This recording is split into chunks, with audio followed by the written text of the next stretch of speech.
এই নির্বাচনে আওয়ামী লীগের কোনো প্রতীক থাকবে না, নৌকা মার্কা থাকবে না এই ব্যালট পেপারে। কিন্তু রিয়েলিটি হলো এই নির্বাচন কি হবে সেটা আওয়ামী লীগ নির্ধারণ করবে। একটি বেসরকারি টেলিভিশনের টক শোতে সিনিয়র সাংবাদিক মাসুদ কামালের দেয়া কিছু বক্তব্য নিয়ে সামাজিক যোগাযোগ মাধ্যমে তুমুল বিতর্কের সৃষ্টি হয়েছে। বিশেষ করে আগামী নির্বাচনে আওয়ামী লীগের ভূমিকা এবং প্রধান উপদেষ্টা ডক্টর মোহাম্মদ ইউনূসের যোগ্যতা নিয়ে তার করা মন্তব্যগুলো নিয়ে নেটিজেনদের মধ্যে মিশ্র প্রতিক্রিয়া দেখা দিয়েছে। আলোচনা চলাকালীন মাসুদ কামাল বলেন, এই নির্বাচনে আওয়ামী লীগ থাকবে না, কিন্তু বাস্তবতা হলো এই নির্বাচন কি হবে সেটা আওয়ামী লীগ নির্ধারণ করবে। যে নির্বাচনে নিয়ার অ্যাবাউট 30% লোকের ভোটারের কোনো চয়েস নাই, তাদেরকে আপনি বাধ্য করতেছেন তার পছন্দের বাইরে ভোট দেওয়ার জন্য। কিসের নির্বাচন এটা? ভোটার উপস্থিতি কম হতে পারে, সহিংসতাও হতে পারে, সব কিছু হতে পারে। কারণ এটা শেষ মুহূর্তে আওয়ামী লীগ কি সিদ্ধান্ত নেবে তার উপর অনেক কিছু নির্ভর করবে। আমি বলি আপনার কথা, এই নির্বাচনে আওয়ামী লীগ থাকবে না, এই নির্বাচনে আওয়ামী লীগের কোনো প্রতীক থাকবে না, নৌকা মার্কা থাকবে না এই ব্যালট পেপারে। কিন্তু রিয়েলিটি হলো এই নির্বাচন কি হবে সেটা আওয়ামী লীগ নির্ধারণ করবে। তার এই মন্তব্যটি ছড়িয়ে পড়ার পর অনেকে দাবি করছেন তিনি আওয়ামী লীগের পক্ষ নিচ্ছেন। তবে তার সমর্থক ও বিশ্লেষকদের মতে তিনি মূলত একটি রাজনৈতিক বাস্তবতার কথা বুঝিয়েছেন, যদিও সাধারণ ব্যবহারকারীরা এর ভিন্ন অর্থ বের করেছেন।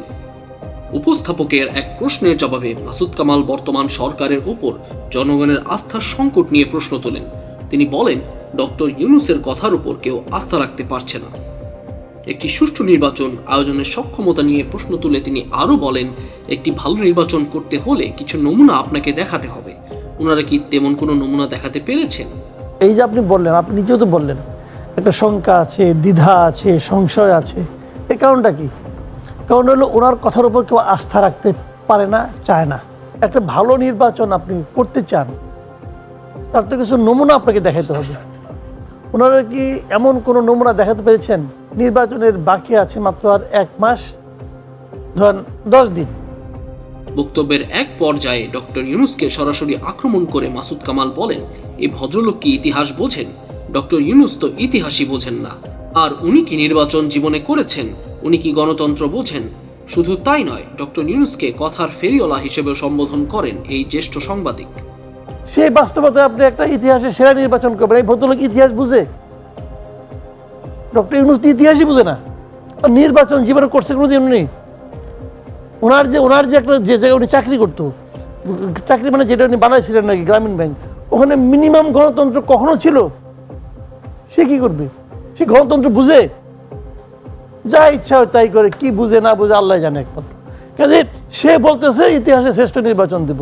শুনেন ভাই, এই লোক ভাই কথার, যে উনি বলে এই কথা, ওনার কাছ থেকে একটা শব্দ আমি শিখছি, উনি বলে এই লোক কথার ফেরিওয়ালা, বুঝছেন না? বক্তব্যের সপক্ষে যুক্তি দিতে গিয়ে তিনি হবিগঞ্জের সাম্প্রতিক অস্থিতিশীল পরিস্থিতির উদাহরণ টেনে আনেন এবং প্রশাসনিক ব্যর্থতার দিকে আঙ্গুল তোলেন। মাসুদ কামালের এই করা সমালোচনার ভিডিও ক্লিপটি এখন ফেসবুকে ভাইরাল, যেখানে সরকারের সমর্থক ও সমালোচকদের মধ্যে চলছে বাকযুদ্ধ।